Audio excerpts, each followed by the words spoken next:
Hey, my name is George Andradas. I've been a personal trainer for 5 years. During that time, I have experimented and come up with several different full body and core movements, which I feel are at a high intensity level, which is conducive towards creating a very chiseled midsection, trunk, and or core.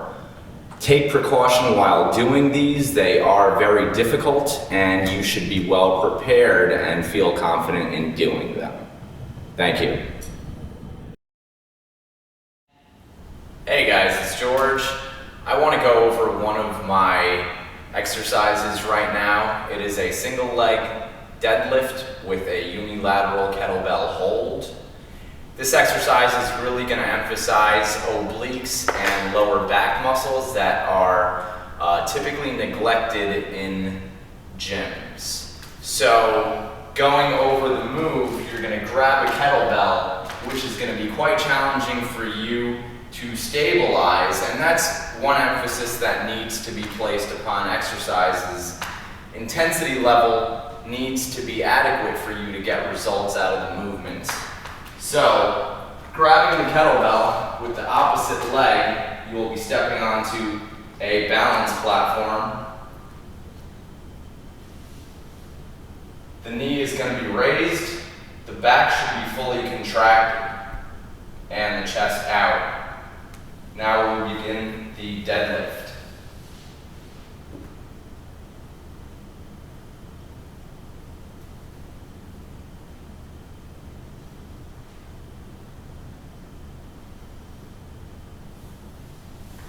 As you can see, a lot of focus is required for the move to be successful, and you want to be careful.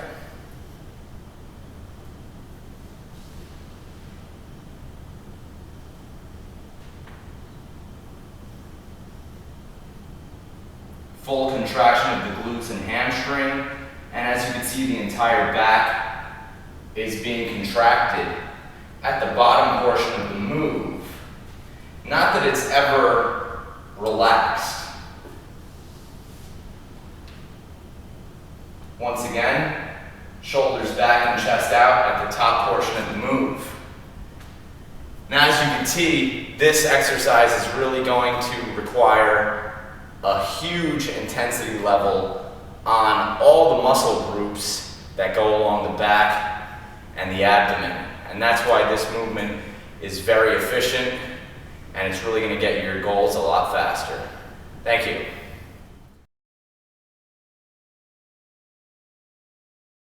Hey guys, it's George. Next exercise we're going to be getting into is going to be a pretty hardcore core exercise.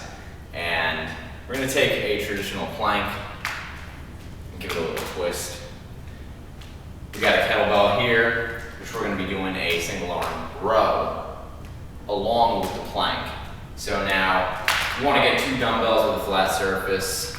The heavier ones are a little more stable. You want to be careful about which dumbbell you pick for this exercise.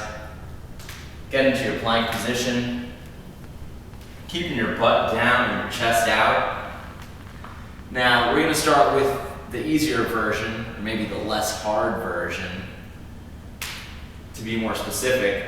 Now, you want to make sure that there's not a lot of twisting going on, and that you're really trying to maintain this plank position. From here, you're going to reach down and go into a row. You're going to alternate arms. Obviously, if you wanted to, you could do a set which is repetitive on one side and then switching. But I like the feel of the alternating side version. Now, while I catch my breath, I'm going to go into a description of the second version, which is a more advanced version. A lot more stability and balance is involved in this one. Take that into consideration. You definitely want to pick a kettlebell that's nice and light to get acquainted with the move. So, now, this time, what we're going to do is we're going to elevate one leg, which is going to be straight. You're gonna feel a contraction in your glute, your hamstring, and your lower back on that side. And with the opposite arm, you're gonna reach down and you're gonna do your row. So here we go.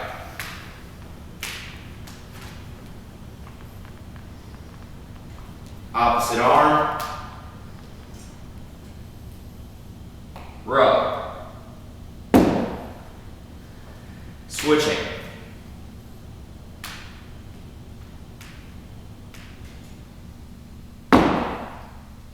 Switching.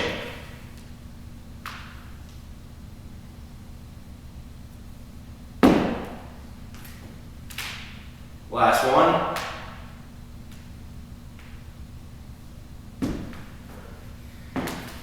Woo! That kicked my butt. So as you can see, we're getting the back muscles from the row, which is traditionally done for the lat muscle. The plank position being held, really getting the abdominals. The fact that we're doing a unilateral pull is really getting the internal and external obliques, which a lot of people forget about. Traditionally speaking, most people are just working the rectus abdominis and forgetting about the oblique muscles that run across each other. And once you throw the leg up, not only are you putting a whole bunch of pressure on the leg that's stabilizing, being held on the step, but the leg that's being elevated is creating a nice contraction in the ham, the glute, and the lower back. Very advanced move. You want to be careful while you're doing it. Obviously, you want to start at a level that's up to par with your fitness level, and then take it beyond there and continue progressing.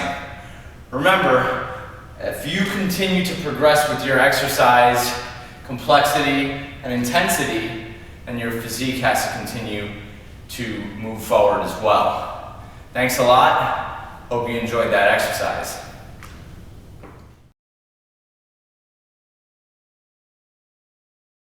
Hey guys, it's George here. We're gonna go over 2 exercises. These would be full body exercises with an emphasis on a lot of core stability. The first one is a side carry reverse lunge step up, and the second one is going to be an overhead hold reverse lunge step up, also with the kettlebell. We have a 50-pound kettlebell here, which is really going to make the exercise difficult for me. And this weight is typically an advanced weight, so you might want to try with a little bit lighter weight and then see if you can work up from there. So I'm going to go into the first exercise, which is going to be the side carry reverse lunge. The reverse lunge should be done with a long step. This is really going to enhance a stretch in the hamstrings and glutes while going down and back. Maintaining an upright upper body posture throughout the entire move is going to ensure that you're really activating a lot of your lower back muscles and your postural muscles that keep you upright. So we're going to go into the move now. Also grip strength. Your traps are involved, your shoulders, and your obliques, the entire trunk region. So we're going to go into this move now. Everything should be done slow and controlled, stepping back, dipping down nice and low while maintaining an upright upper body posture. The hind leg then goes straight onto the step, coming up, squeezing the shoulders back, pressing the chest out, keeping the opposite arm up to shoulder level, elevating the knee. Then balancing on the way back down. As you can see, this requires a lot of focus, and going right back into your second repetition. Long stretch, dip down nice and low. As you can see, my upper body posture tends to stay rather constant. I don't want to see a lot of fluctuation in the trunk muscles. Your ability to keep that stability is going to really make this exercise a lot more effective. Okay, we're going to get this last one. Nice long step. Dipping down low, feeling it in the front leg, in the glute and hamstring. And I'm feeling a quad stretch in my hind leg. Right back up. Stepping up. Back into your knee raise. If you ever need to put this leg down for balance, I'd recommend doing that. Okay. Now we're going to go into the second exercise, which is definitely a little bit more difficult, a little bit more advanced. This is going to involve a lot more shoulder strength, upper back strength, and way more stability due to the fact that this thing is going overhead and you're going to be held with a straight arm. So let's get into that.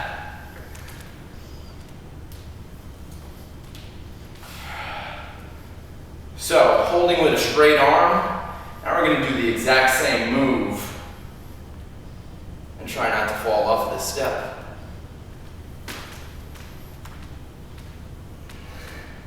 As you can see, the upper body is completely contracted. Same step length, dipping down low into the lunge. Leg goes straight onto the stepper. Make sure your entire foot is on it. Stepping up and going into the knee raise. Stepping back down carefully, focused, going back down into your reverse lunge. As you can see, the intensity level is very high on this exercise, and a lot of focus is required to be successful.